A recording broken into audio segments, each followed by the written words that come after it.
झोपडीतही रामलल्लाचा जल्लोष केल्यानं झाली शबरीची आठवण। आज रामलल्लाची प्राणप्रतिष्ठा अयोध्या नगरीत पंतप्रधान नरेंद्र मोदींसह असंख्य मंत्री व्हीआयपी लोकांनी केली असली तरी शेकडो वर्षांच्या प्रतीक्षेनंतर माझा राम आज त्याच्या जन्मस्थळी थाटात विराजमान झाला आहे। त्याचा आनंद सुशिक्षित शहरी लोकांनी तर साजरा केलाच, पण ग्रामीण भागातही हा जल्लोष आज बघायला मिळाला।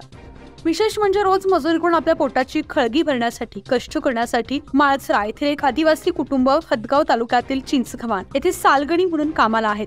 शेतात राहत असलेल्या आपल्या झोपडीवर 2 काटकं लावून त्यावर जय श्रीरामचा ध्वज लावलाय व दारात मोठी रांगोळी काढून आज कामाला सुट्टी घेऊन या कुटुंबानं त्या अविस्मरणीय क्षणाचा आनंद लुटल्यामुळे त्यांच्या या आनंदाची गोड चर्चा ऐकायला मिळाली आहे। न्यूज 15 मराठीसाठी बालाजी खडबळे, नांदेड।